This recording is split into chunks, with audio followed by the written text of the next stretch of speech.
Hello दोस्तों, स्वागत है हमारे नए वीडियो में। आज की वीडियो में हम लोग एक रोमांटिक ड्रामा मूवी को एक्सप्लेन करने वाले हैं। इस मूवी के कहानी में हम लोग एक रे नाम के आदमी को देखेंगे। उसकी बहुत ही जल्द शादी होने वाली है, लेकिन गलती से उससे एक कत्ल हो जाता है। रे ने जिस आदमी को मारा था वो एक बहुत ही अमीर आदमी का बेटा था, इसलिए वो अपने पैसों का सहारा लेकर रे को काफी सालों के लिए जेल के अंदर डलवा देता है। अब रे की सजा उसकी गर्लफ्रेंड को दिया जाता है और उसकी गर्लफ्रेंड के साथ वो अमीर आदमी क्या करता है ये हम लोग इस वीडियो में आगे देखेंगे। तो चलिए इस मूवी को शुरू करते हैं। कहानी की शुरुआत में हम लोग रे को देखते हैं, जो कि एक आर्मी है। वो छुट्टियों में अपनी गर्लफ्रेंड कैली के पास जाता है। वहीं दूसरी ओर हम लोग कैली को देखते हैं, जो कि पार्क में बैठी हुई है। तभी पीछे से रे आकर उसे सरप्राइज देता है और यहीं पर वो उसे शादी के लिए प्रपोज करता है। कैली ये सुनकर बहुत खुश होती है और वो शादी के लिए हाँ कहती है। इसके बाद दोनों घर के लिए निकलते हैं। जब ये लोग गाड़ी के पास में आते हैं तब कैली को अचानक याद आता है पार्क में बैठकर जो बुक वो पढ़ रही थी उसे तो उसने वहीं पर छोड़ दिया है। इसलिए रे कैली को गाड़ी के पास में छोड़कर उस बुक को लाने के लिए जाता है। उसी वक्त कुछ लड़के यहाँ पर गाड़ी में आते हैं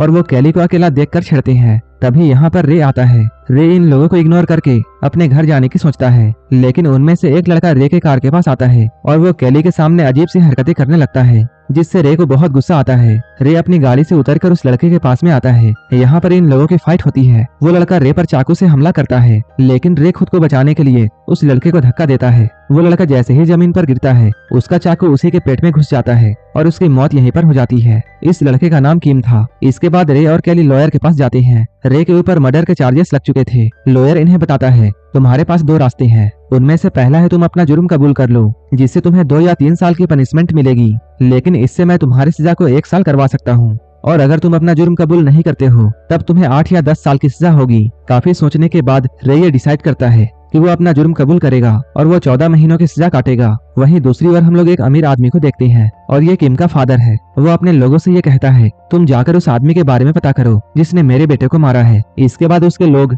उस जेल का पता लगाते हैं जहाँ रे को रखा गया था। इस जेल के जेलर का नाम जैक मॉरिसन है। किम का फादर जेलर से मिलता है और वो उसे पैसों से भरा हुआ बैग देकर रे को जेल में टॉर्चर करने के लिए कहता है और वो कहता है चाहे कुछ भी हो जाए रे इस जेल से बाहर नहीं आना चाहिए। इस जेल में नए कैदियों को लाया जाता है और उन्हीं में से एक था रे। यहाँ पर रिको नाम का एक ऑफिसर सभी को अपने कपड़े उतारने के लिए कहता है। सारे कैदी अपने कपड़े उतारते हैं, लेकिन इनमें से एक ऐसा कैदी था जिसे कपड़े उतारने में शर्म आ रहा था। तब रिको उसके पास जाता है और जबरदस्ती उसके कपड़े उतारता है। जब सिक्योरिटी उस कैदी के साथ ऐसा कर रही थी तब रे उन्हें ऐसा ना करने के लिए कहता है। इस बात से रिको को बहुत गुस्सा आता है और वो रे के पास जाकर उसे टॉर्चर करता है। रे का पहले दिन से ही टॉर्चर होना शुरू हो जाता है। कुछ ही देर बाद विलियम नाम का एक गार्ड रे को जेलर के पास में लेकर जाता है। यहाँ जैक मॉरिसन ये जानता है रे 12 सालों तक फौज की नौकरी कर चुका है। जब जेलर ये जानता है तब वो विलियम और बाकियों को रे के साथ अच्छा बिहेव करने के लिए कहता है। इधर रे जब ग्राउंड में चल रहा था तभी चलते हुए उसकी टक्कर एक आदमी से होती है। उस कैदी को इससे बहुत गुस्सा आता है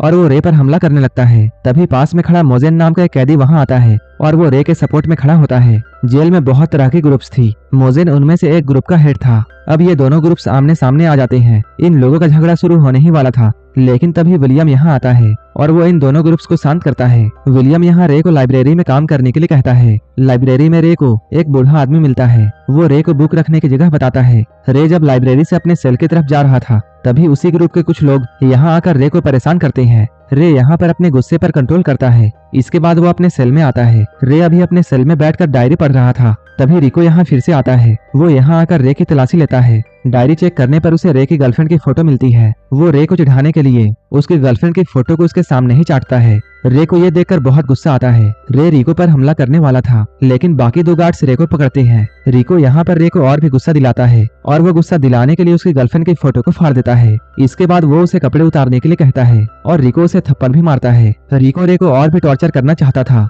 लेकिन उसके साथी गार्ड उसे ऐसा करने से मना करते हैं। अगले दिन हम लोग ये देखते हैं रे जब नहा रहा था तभी एक लंबा सा पहाड़ की तरह कैदी उसके पास आता है और वो यहाँ पर रे को झुकने के लिए कहता है ताकि वो पीछे से उसके मजे ले सके। रे को ये सुनकर बहुत गुस्सा आता है और वो उस कैदी के सीने में कई वार करता है, जिससे वो कैदी पीछे जाकर गिर जाता है। रिको ये जानकर बहुत गुस्सा होता है और वो रे को मारते हुए उसके सेल तक पहुंचा देता है। रे यहाँ पर कहता है उसने खुद को बचाने के लिए उस पर हाथ उठाया था। जैक उससे कहता है यहाँ ऐसी बातें होती रहती हैं और वो उसे नॉर्मल रहने के लिए कहता है, लेकिन रे के ज्यादा बहस करने की वजह से वो गार्ड फिर से उसे मारने लगते हैं। लेकिन विलियम उन गार्ड्स को रोकता है। वो बाकी से कहता है अगर तुम इसे मारते रहोगे तब ये मर जाएगा। इसके कुछ देर के बाद हम लोग रे को देखते हैं, जो कि डेविड के साथ बैठकर लंच कर रहा था। यहाँ पर हम लोगों को वो कैदी भी नजर आता है जिसके साथ पहले रे की लड़ाई हुई थी। इसके बाद डेविड और रे लाइब्रेरी में किताबों को सही कर रहे थे। यहाँ पर डेविड रे को ये बताता है, मैं कभी भी इस जेल से बाहर नहीं निकल पाऊंगा, क्योंकि 15 साल पहले मैंने अपने भाई के साथ मिलकर एक पैसों से भरा ट्रक लूटा था। वहाँ हम लोगों ने 3 सिक्योरिटी गार्ड के अलावा एक पुलिस ऑफिसर को मारा था और भागने के दौरान मेरे भाई की मौत हो गई थी और वो पैसा अभी तक किसी को भी नहीं मिला है। डेविड कहता है, सिर्फ मैं ही जानता हूँ कि वो पैसे कहाँ हैं। ये लोग यहाँ बातें कर ही रहे होते हैं, तभी रिको आता है। वो यहाँ आकर रे को बताता है, बाहर तुम्हारी गर्लफ्रेंड तुमसे मिलने के लिए आई है। ये बात सुनकर काफी दिनों बाद रे आज पहली बार खुश हुआ था, लेकिन वो सिर्फ थोड़ी ही देर के लिए अपनी गर्लफ्रेंड से बात कर पाता है, क्योंकि उनके बात के बीच ही रिको यहाँ आता है और वो रे को अपने साथ चलने के लिए कहता है। एक बार रे मोजेन के गैंग के साथ में बैठकर कार्ड्स खेल रहा था। वहीं एक कैदी बाहर एक्सरसाइज कर रहा था। तभी एक लंबे कद का कैदी यहाँ आकर उस आदमी को मारने लगता है। वो मोटा आदमी इसे मारने ही वाला था। तभी यहाँ पर रे आ जाता है और वो लंबे कद वाला आदमी को बहुत मारता है, लेकिन तभी गार्ड्स यहाँ आकर उन सभी को रोकते हैं। एक बार रे जब बाथरूम की सफाई कर रहा था, तभी एक कैदी यहाँ आता है जिसके साथ रे की सबसे पहले फाइट हुई थी। ये लोग यहाँ पर फाइट करते हैं। क्योंकि रे बहुत सालों से फौज में था, इसलिए वो उस कैदी को बहुत मारता है। सीसीटीवी में ये सब देखकर रिको यहाँ आता है, लेकिन अभी जेल इंचार्ज जैक भी इनके साथ था। यहाँ पर रे को बहुत ही गंदी सजा दी जाती है। अगले दिन हम लोग तीनों गार्ड्स को एक साथ देखते हैं, क्योंकि इन्हें उस अमीर आदमी ने रे को टॉर्चर करने के लिए बहुत सारे पैसे दिए थे। लेकिन विक्टर इन लोगों से कहता है वो इस काम में और पढ़ना नहीं चाहता है, और अगर वो लोग ऐसा करते रहेंगे तब विक्टर उन्हें कोर्ट तक लेकर जाएगा। इसके बाद विक्टर गुस्सा होकर यहाँ से जाता है। तभी इन तीनों का बॉस विलियम यहाँ आता है। विलियम को अभी पता नहीं था कि यहाँ क्या बातें चल रही हैं। विलियम यहाँ रे से टॉयलेट साफ करवाने के लिए बहुत गुस्सा था। वो इन गार्ड्स से कहता है, उसने रे को लाइब्रेरी साफ करने का काम दिया था, अब से तुम लोग मेरी इजाजत के बिना कोई भी काम नहीं करोगे। इधर रिको और फॉक्स जेलर के पास जाते हैं। वो यहाँ आकर कहते हैं, विक्टर ने हमारा साथ देने से मना कर दिया है। वो हम लोगों का प्लान तो खराब करेगा ही, लेकिन उसने हमें कोर्ट तक ले जाने का धमकी दिया है। तब जैक इन दोनों से कहता है, तुम लोग विक्टर को ही मार डालो और उसे रास्ते से हटा दो और इसका इल्जाम किसी कैदी पर लगा देना। इसके बाद फॉक्स और रिको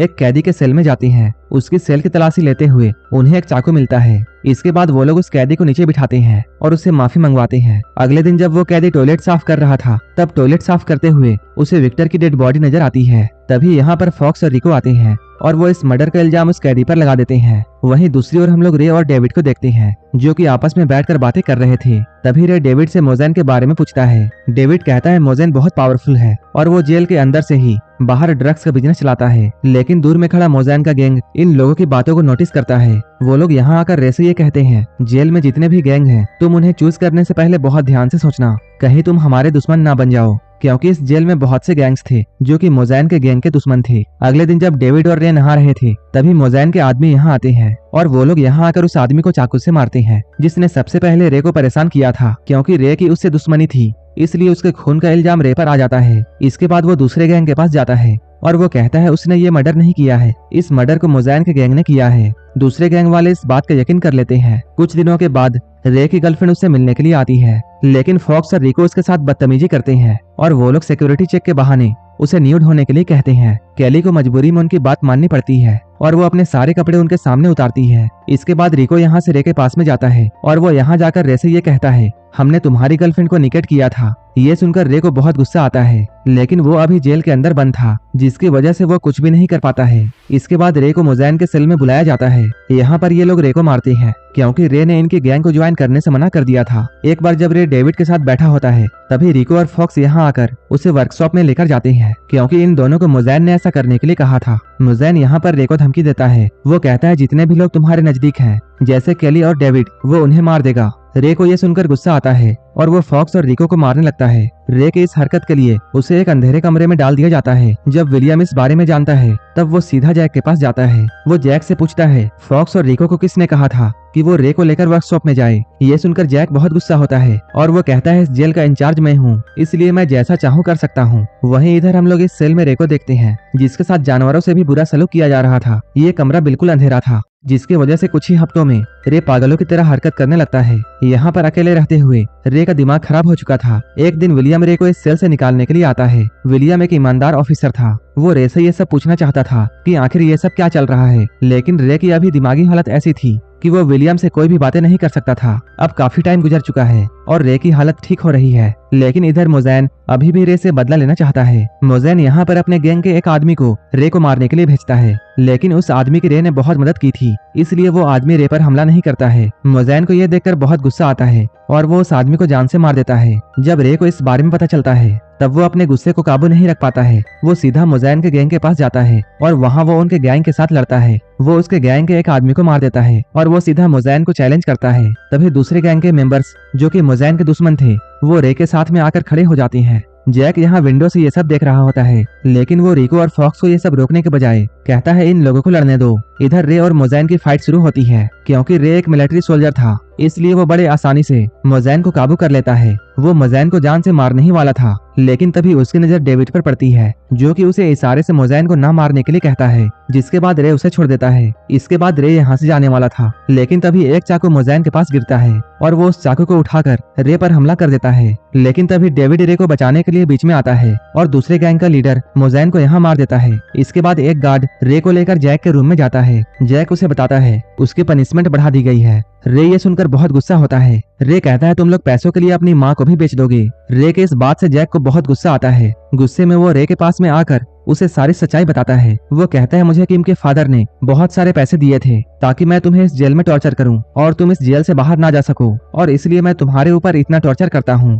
लेकिन तभी रे अपने पास छुपाया हुआ फोन बाहर निकालता है। इसमें उसने विलियम को कॉल लगा रखी थी और विलियम बाहर खड़ा होकर ऑफिसर के साथ ये सब सुनता है। अब जैक की सच्चाई सब लोग जान चुके थे और सबूत के लिए रिकॉर्डिंग सेव हो चुका था। विलियम अपने टीम के साथ अंदर आता है और ये लोग जैक को पकड़ लेते हैं, क्योंकि ये सब कुछ विलियम और रे का बिछाया हुआ ट्रैप था जिसमें जैक फंस चुका था। जैक के साथ साथ रिको और फॉक्स को भी अरेस्ट किया जाता है। ये सब खत्म होने के बाद रे डेविड के पास जाता है, जिसका इलाज हॉस्पिटल में चल रहा था और वो अभी जिंदा होता है। रे जब डेविड के पास जाता है तब डेविड 15 साल पहले छुपाए हुए पैसों का लोकेशन रे को बताता है। डेविड कहता है तुम उन पैसों से अपनी जिंदगी बना लो और उन पैसों में से एक बैग तुम मेरी बेटी को भी दे देना, और तुम उसे जरूर बताना कि मैं उसे बहुत याद करता हूँ। काफी समय बाद फाइनली आज रे की रिहाई होने वाली है। जेल से जाते हुए रे विलियम से हाथ मिलाता है। बाहर उसकी गर्लफ्रेंड खड़ी होती है। उससे मिलकर रे बहुत खुश होता है। ये दोनों बहुत खुश होते हैं। कुछ दिनों के बाद हम लोग ये देखते हैं रे डेविड की बेटी से मिलता है और उसे पैसों से भरा हुआ एक बैग देता है और वो कहता है तुम्हारे फादर तुम्हें बहुत याद करते हैं, तुम कभी कभी उनसे मिलने जाया करो। और इसी के साथ ये मूवी यहीं पर खत्म हो जाती है। और ऐसे ही मूवीज के लिए आप हमें टेलीग्राम और इंस्टाग्राम पर भी फॉलो कर सकते हैं, जिसका लिंक डिस्क्रिप्शन में दिया हुआ है। अगर आपको ये मूवी अच्छी लगी हो तब एक लाइक जरूर कर देना और ऐसे ही वीडियोस के लिए मेरे चैनल को जरूर सब्सक्राइब कर लेना। तो मिलते हैं हमारे नेक्स्ट वीडियो में।